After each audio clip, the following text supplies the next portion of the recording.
that is the key to playing something funny is be put in an absurd situation and play completely straight. Because if the character doesn't, you know what I'm saying, completely real. But that means two things. You play it completely real because it shows that the character is invested in what's happening. You know what I mean? And just to wear any of Garth's outfits and play it like this. It's straight, this is funny as hell. What's your name and your guess? I'm Deb, and my guess is 16. Thank you, Deb, 16. Thanks for playing the World Series TV show. Hello! Hello. So I'm a middle school teacher. I'm just wondering if you have a teacher that has ever impacted you in any way. A teacher who's impacted me in any way. Well, I had a 10th grade English teacher named Mrs. Lockhart, who was dope and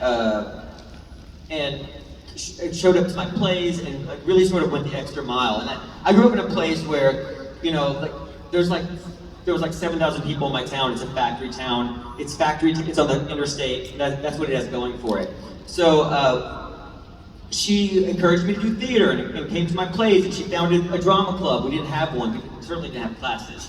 I think by suggesting that, you could be beaten to death where I grew up at the time, right? Like, because it seemed like not a masculine thing to do.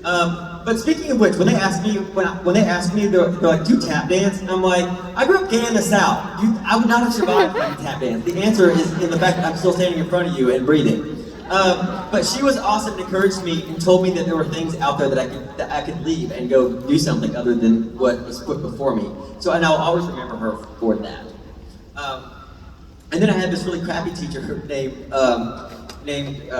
Mr. Lineberger for 12th grade English who only liked popular kids. But it didn't negate Miss Lockhart, but screw you, Dick. His name was Dick. His name actually was Dick Lineberger. That is not true. Look him up. He's probably dead by now because I'm so old. May he rest in peace. What's your question and your guess? Dude, this is like therapy because like I've forgotten about Dick Lineberger. Screw Dick. What was your guess? 34. Thank you. Hi, DJ. Hello, get my steps in. My name's Allison. My question for you, it was asked earlier, but if you were to do a Crossroads Demon deal, what would you sell your soul for? I would probably to get rid of my eye wrinkles.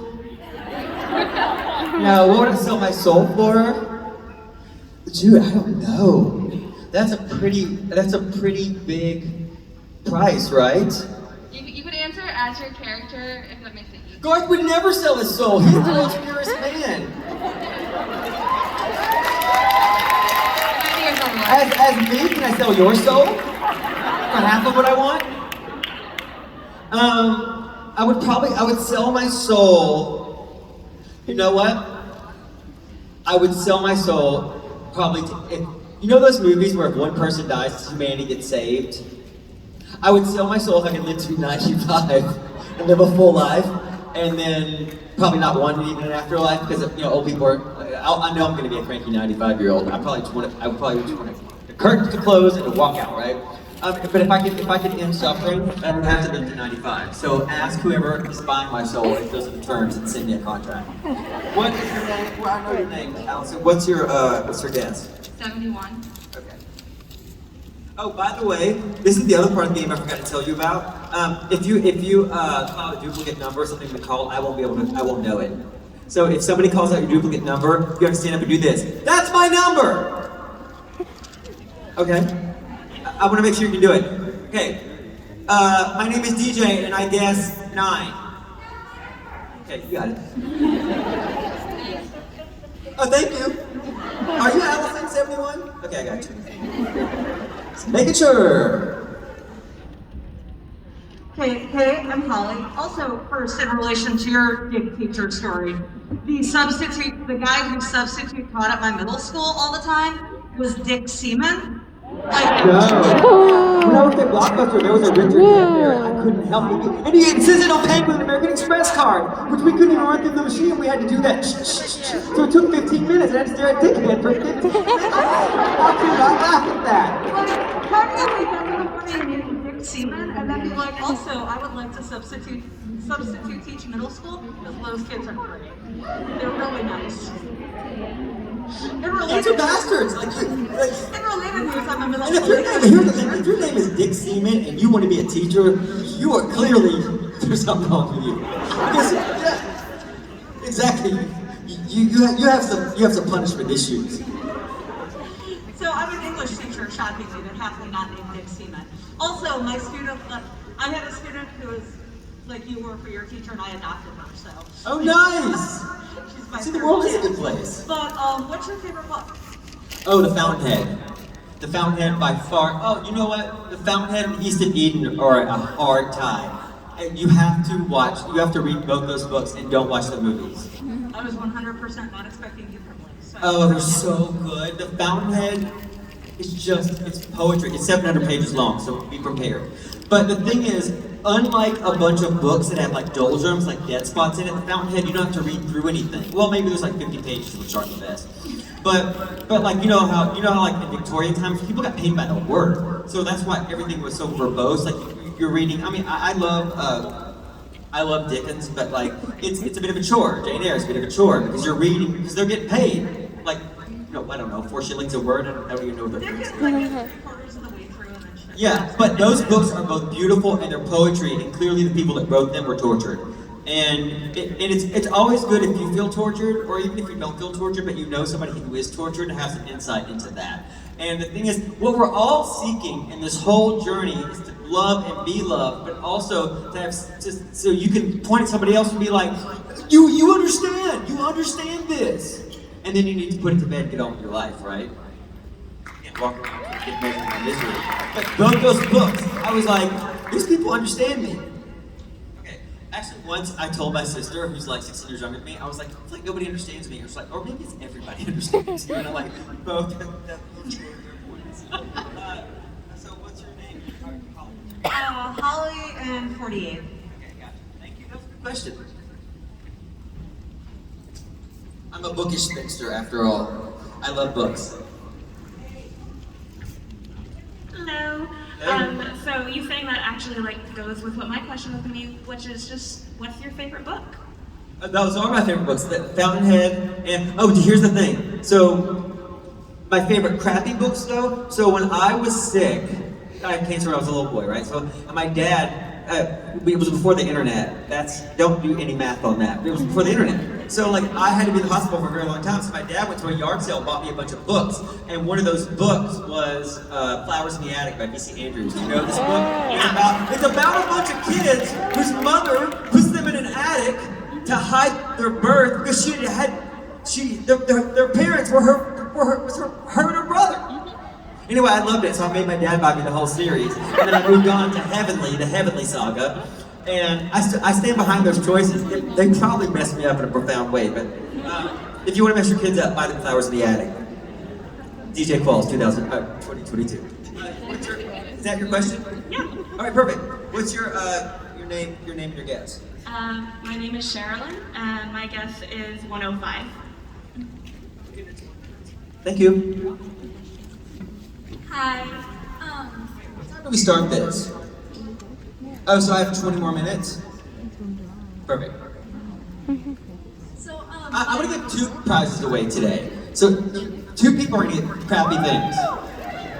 And then I have to tell you, I'm actually planning an event, do this for real with real prizes, because I bought something that I can't use, and so I'm gonna have a come with me on Valentine's Day thing on Cameo, and I'll tell you what it is. It's hilarious. If you like ramen noodles and eating them with gold silverware, I just told you what it is. It's gold silverware. It's literally gold-plated silverware. See, I used to smoke pot when it first got legal because everybody was doing it. Okay, I have to tell the story real fast. So so when weed became legal in California, everybody went to Venice Beach and saw a man who was wearing a weed costume and told him you had back problems, and he took you for $40 and gave you a card to go buy weed legally. You had to. It was part of the cultural experience. So I went. I'm not a weed smoker. I'd smoked a couple of weed before, but I'd never done it. And so I went to the weed store and all of the strains were like devil semen, heart attack, like all this scary stuff. So I bought the least scary sounding, which was called Trainwreck.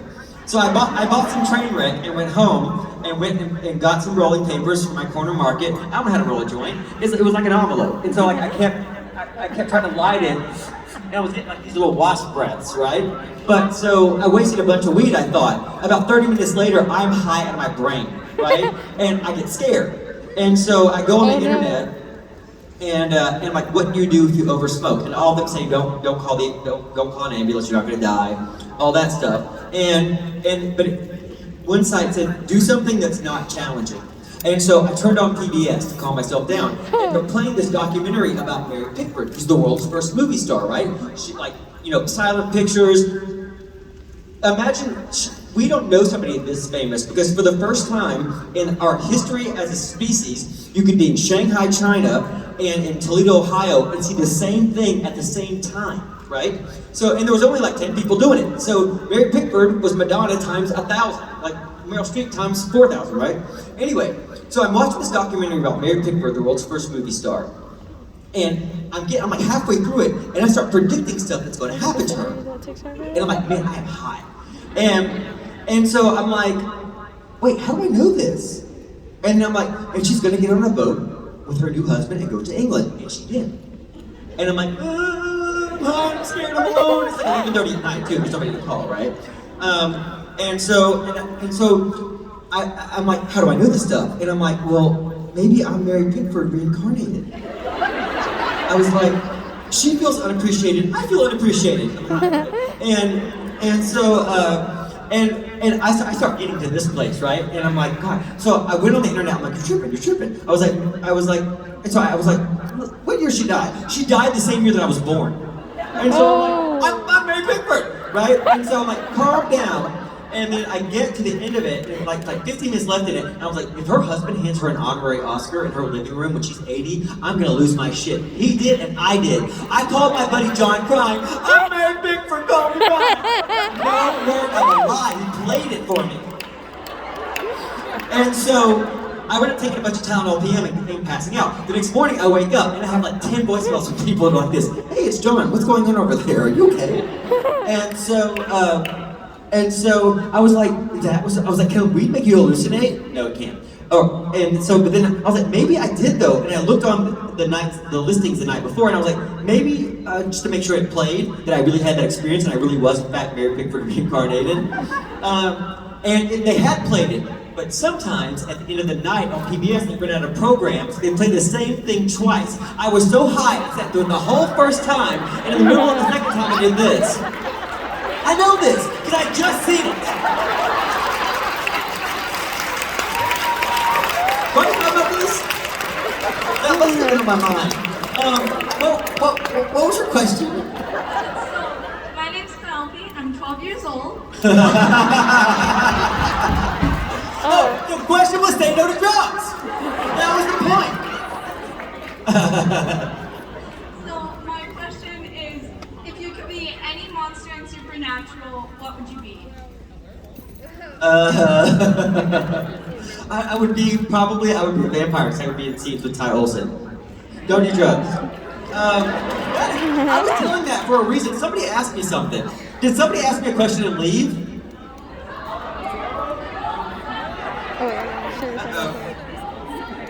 What was it? Oh, silverware. Oh yeah, you're right. So the other night, my friend Kelly called me. She's like, "Hey, I have somebody that's smoking." And so I got high. She left, and I bought a bunch of gold-plated silverware. End of story. And so I had to give it away. So I'm gonna host an event. Jesus, this is hard. Did I answer? Oh yeah. Oh, vampire. What's your name and your guess? Penelope and 33. Okay, I got you. Are you really 12? Yeah. Drugs are bad.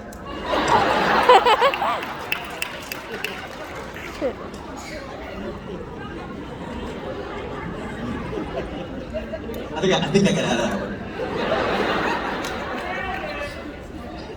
Hey, my name's Josh, and Hey Josh. Here, so listen, y'all are doing something that no people who've ever played the World Tennis Game Show have ever done before. You're telling me your name first. This is revolutionary.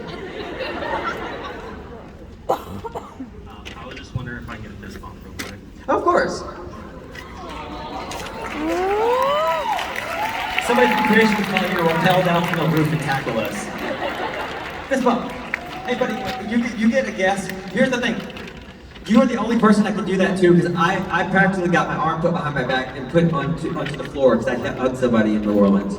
Sometimes I forget myself. Josh, what's your guess? 39. Thank you, Josh, 39. That was the best fist bump I've ever had.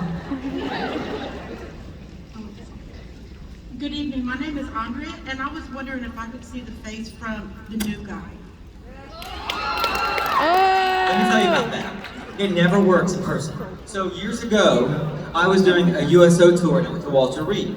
And this guy he was like 19 years old, and a bomb had gone off in Afghanistan and he got some shrapnel in his voice box. And he was gonna be okay, but he had just had it removed, so he only could talk like this, right? So I go around to everybody and I sit there and I'm like, hey dude, what's going on? And he just looked at me and did, I want you to do crazy eyes. I'm like, hey dude, it never works in person. Like there's a sound effect, there's a camera angle, like it's snap thing, a whip thing. And he's like, please. I was like, dude, it'll disappoint you. And so I did it. I went, shh. He like this. He went, it was better in the movie. I'm like, I told you. I'm like, he had a look on his face like he just paid for Phantom of the Opera tickets, and I gave him that.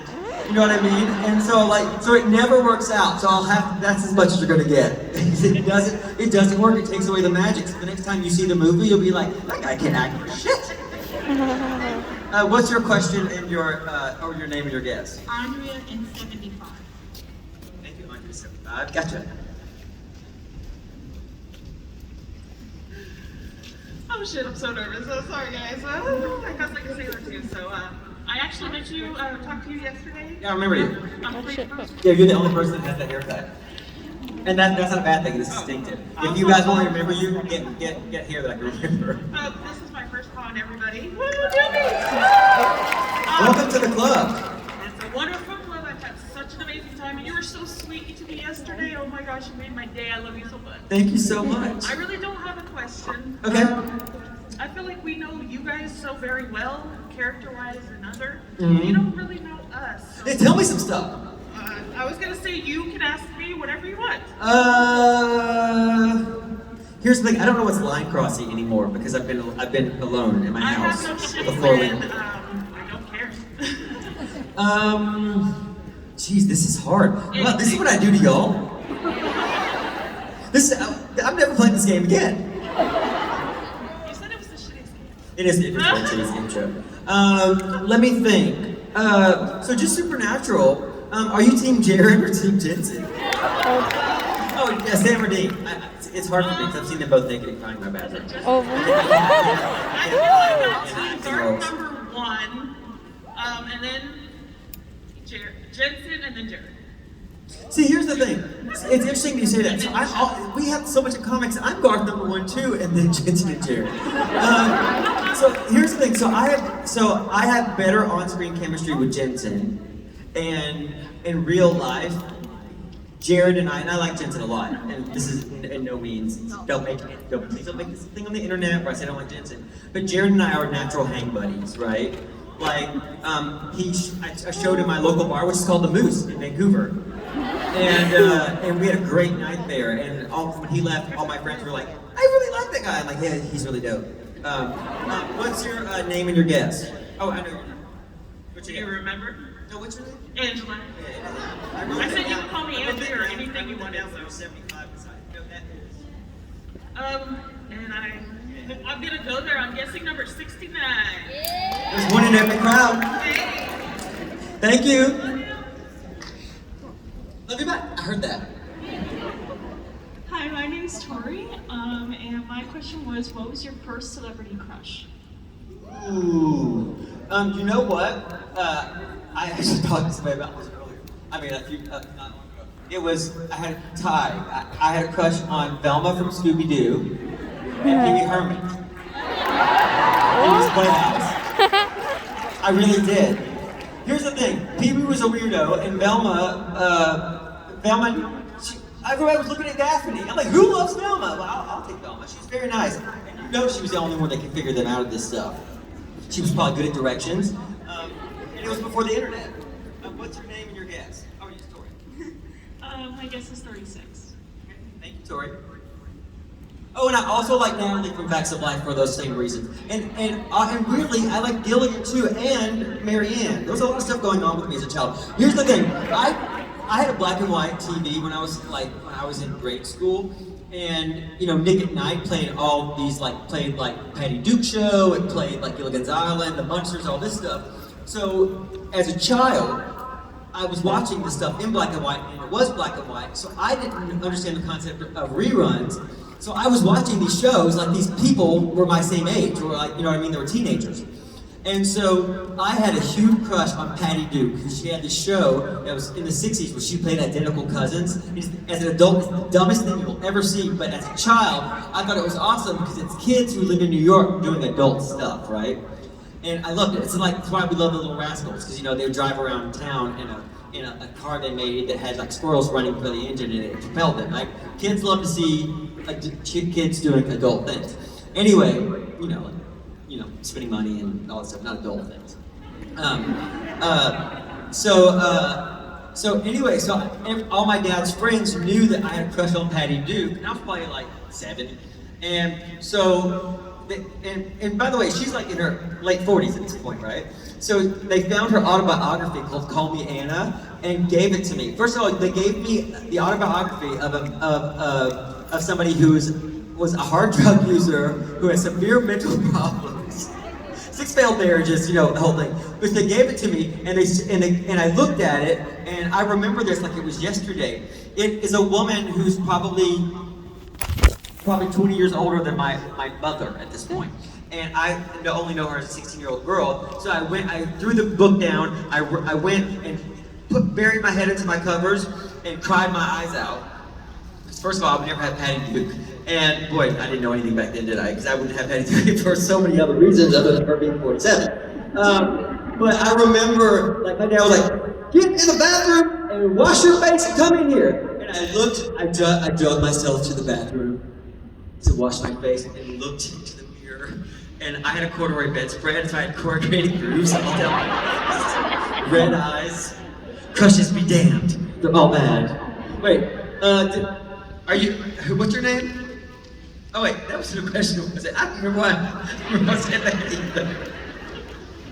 Alright, well, what's your name? My name is Bonita. Why did I tell you that story? Oh, it was Tori, 36, Celebrity Crush. So I didn't know there was a difference between deodorant and antiperspirant until 2 years ago. Oh, wow. There's aluminum oxide in antiperspirant, which somebody told me causes Alzheimer's, and I hope this is not a harbinger of things to come. My name is Bonita. My question is... Benita? Yes. B-O-N-I-T. So, if you had to pick a number between 1... Oh my God, I wish it wasn't COVID. I would come and totally make out with you right now. That is so clever. God, I love you. That is awesome. I love it. I really love that. What's your guess?